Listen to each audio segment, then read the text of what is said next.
I'm Amy Delore with Washington Examiner, and we're joined with Anna Gurtelli, the Homeland Security reporter here. Now, we're covering Kamala Harris in the 100 days left until the election in this series this week. And I wanted to start with actually an ad she just put out saying how she is much tougher on the border than Trump, who basically ran on Build the Wall in 2016. Border Patrol agents. Donald Trump blocked a bill to increase the number of Border Patrol agents. There's two choices in this election: the one who will fix our broken immigration system, and the one who's trying to stop her. Is this narrative even possible for voters to comprehend? Yeah, it's a really interesting message for the vice president to be coming out on, saying she's more, focused on the border and immigration than Trump. Certainly, her past as a attorney general in California, as a senator, and as vice president, she's focused a lot on immigration within the U.S. Even championing essential workers who are undocumented or illegal immigrants during COVID. But her role, dealing with what's going on at the border, south of the border, trying to get people to not come and deal with the root causes. Can you out-border Donald Trump? It's something that I think even Republicans would have trouble doing. He is the border guy. He is the border president.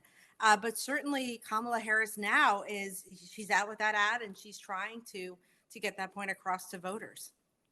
Well, speaking of Trump being the border guy, Kamala Harris was supposed to be the border czar, which we've done stories on Wikipedia, kind of in a fight on whether or not she was the border czar. Her and many people in the media, morning shows, trying to say she's not the border czar and never was.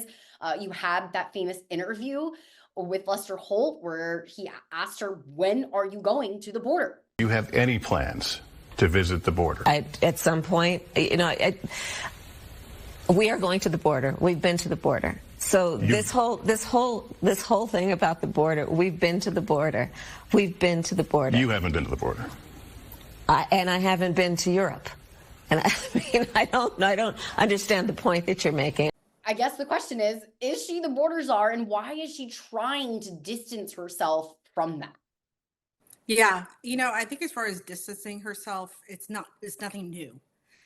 We've seen since day one in early 2021 when we saw, dozens to then hundreds per day of unaccompanied migrant children coming over the border. We saw Biden tap Kamala Harris to deal with the root causes that people from 3 countries in Central America were coming to the U.S.-Mexico border. She wasn't deemed technically the border czar. It's not an official job in the government at this point. But she was the point person in the administration. We saw it under Barack Obama. Biden was the border guy handling diplomatic relations to deal with the border. Mike Pence also played a role in the Trump administration previously on that issue. But she really never launched into it and really took off.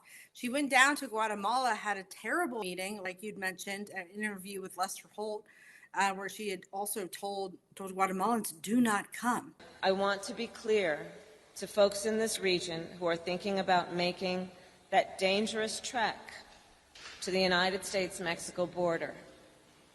Do not come. Do not come. That was met by a lot of pushback by progressive Democrats and immigrant rights groups. But all of this, she's distanced herself from the beginning and now is coming out of the woodwork to say, I'm the tougher border person. And not even tougher. She's just saying that she's focused on the border. These are very vague statements she's making in the campaign ad. And I think with good reason, because we know at the end of the day what a Kamala Harris presidency would look like. It's not going to be the same border policies as a Donald Trump presidency. And it's interesting you say that, because we are coming out of a Biden presidency where we have seen record numbers, absolutely historic numbers of people crossing illegally into the United States. We did see the end of Title 42 this year. You were there at the border covering it. What has kind of happened since then? How does this impact Kamala Harris's campaign and trying to say that she is tough on the border when we have these historic numbers? Like I said, we've seen a Biden presidency, which she is a part of. Yeah, what's interesting in the last few weeks, we've really seen the Biden administration do a lot on the border and immigration. And I think for Republicans, it's a lot of too little, too late, or maybe it's the right amount, but too late. It's been 3.5 years since Biden took office. In that time, we've seen almost 10 million people encountered. So those are people who are actually, you and me meeting, being encountered in person and such by federal border officials. Another 1.9 million have been observed walking into the country illegally, but Border Patrol agents were not able to take them into custody. So we're about 12 million people who have been observed coming into the country and such. That's more than even a two-term, Bush, Obama, Clinton presidency, anything we've ever seen. So, what the Biden administration has done very well is keep the throughput, working, going through.